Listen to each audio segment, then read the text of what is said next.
Okay, so with everything going on in the Linux world at the moment, with Age and System D and all these things, I thought now would be a good time to look at an alternative operating system. So today we're going to look at GhostBSD, which is based on FreeBSD, and basically we're going to walk through how to install it and how to install some basic software on it, as well as how to also change it from Mate to KDE. So I've downloaded the latest distribution, and here it's just busy starting up, and we'll carry on once it's logged in. Okay, at this screen, I'm just going to choose Intel for the legacy driver and hit OK. And this is what we get greeted with. The default live distro is, of course, Mate. So I'm just first going to enable networking. And the very first thing you'll see here is install GhostBSD. So just hit that. Select the language, a city. So I'll just choose something quickly. I'll just choose LA. Full disk config. I'm just going to select the disk here. FreeBSD BIOS only. And my details, gosh, a strong password. And hit install. And basically, it's going to take a couple of minutes while it just runs through this. So I'll pause this and come back once it's on the next step.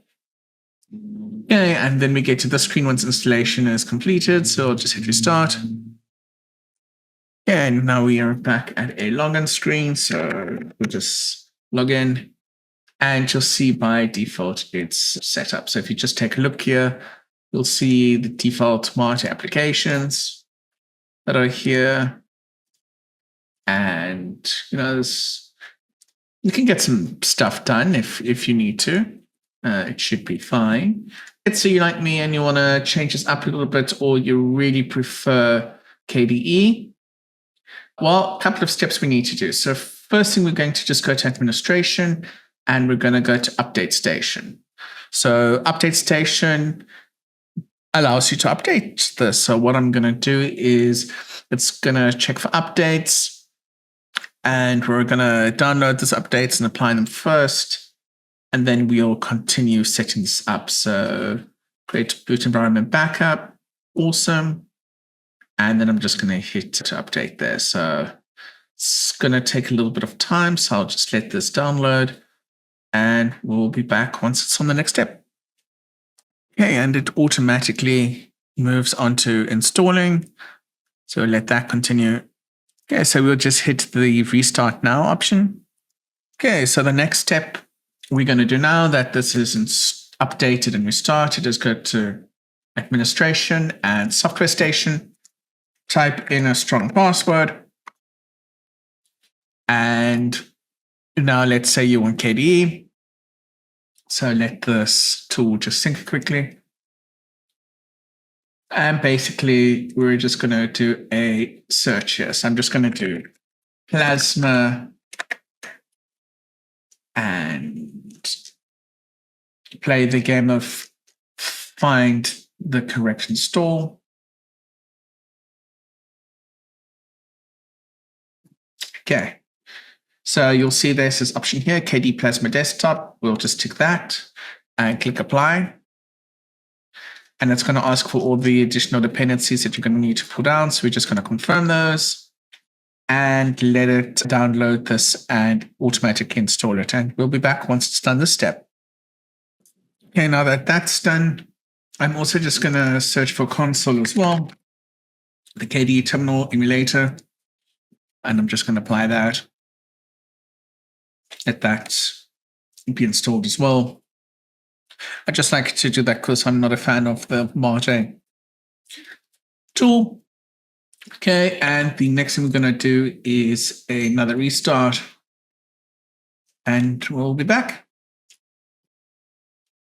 Okay, when it comes back up, you're going to get back to the login screen. Here we're just going to select and we're going to say Plasma X11. Wayland options not working at the moment, so just get a black screen. Log in. And like magic, you'll have KDE installed. And as you'll see here, we are logged in with our new KDE environment. And if I go to About,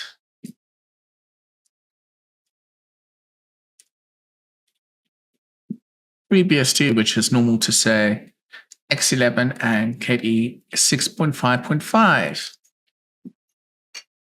Okay, a couple of things to be aware of. Discover, not going to work. Don't bother with Discover. And this Chrome I installed that through additional ports, but doesn't work 100%, so I wouldn't advise using Chrome. So I'm going to show you how to get this in a more normal, everyday type of environment. So the first thing I'm going to do is go to console. Let's make this a little bigger. And let's log in as root. So it's sudo, password. And the one thing we're going to use is something called ports, which is software that's ported over to FreeBSD. So it's package. And if you want to search for a piece of software, so let's say I want to use for VS Code, you can just type search VS Code and it tells you that it's available. And how do we install these things? So let me show you. I'm going to do package install VS Code. It's going to ask me, do I want to install it? I'm going to say yes. Okay, it's installed. Then I'm also going to install a couple of other things. So let's say package install Chromium.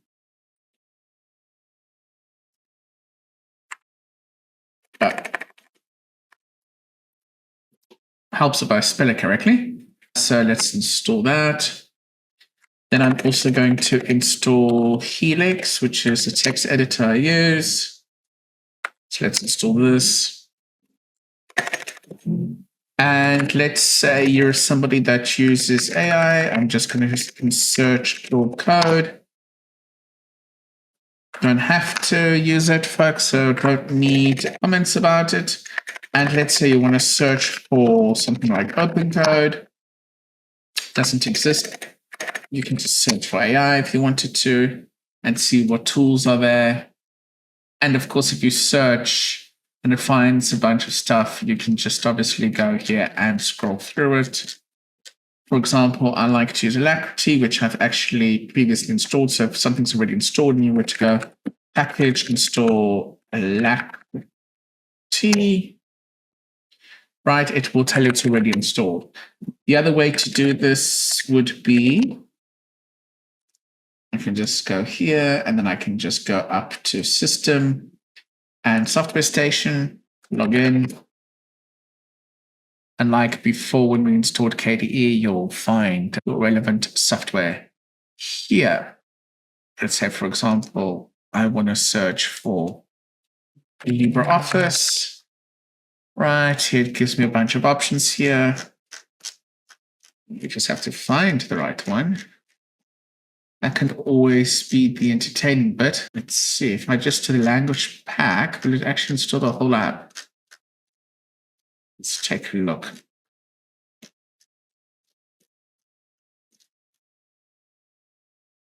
Yeah, I'm just going to do EN for Great Britain, see what it does. This is going to pull in quite a couple of dependencies. I don't know if this is actually going to install LibreOffice, but we'll see. While that continues running over there, as you can see, development code is installed.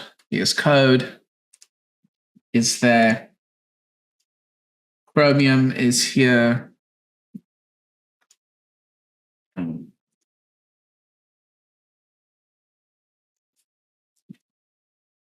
Helix is here.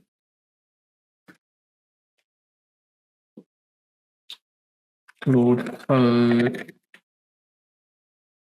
Claude is here. I wanted that. And of course, these are just a couple of the tools I use. let's see. So as you can see here, great way to get yourself up and running on something that's alternative. And remember, not every application you're going to find on Linux is going to be on here. Not every single additional tool will be, not all the hardware will be here.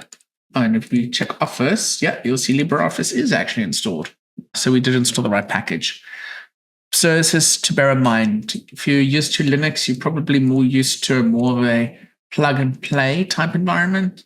This here is not quite going to be the same, but hey, no harm in trying this. In fact, I'm going to try and install this on some of my old Lenovo's. And yeah, even LibreOffice is up and running. And of course, here, if you just click on something else, you can see additional stuff that can be installed. And I must admit, there's quite a lot of stuff available here. So a lot more than I expected there would be. And there's other programs you might find as well in ports. So let's say you want to, if you use Tailscale, you'll see Tailscale. If you search for it, it will be available. Even the TLDR tool, I think, is actually available. Yeah, so you can even install that. Or let's say you want to check for fast fetch. It's installed, so you can just do package install fast fetch. Yes. There. And there you go. So yeah, folks, always good to keep one's options open. You never know what happens day to day in this great tech world of ours. Have questions, leave them below. As always, thanks for watching and bye for now.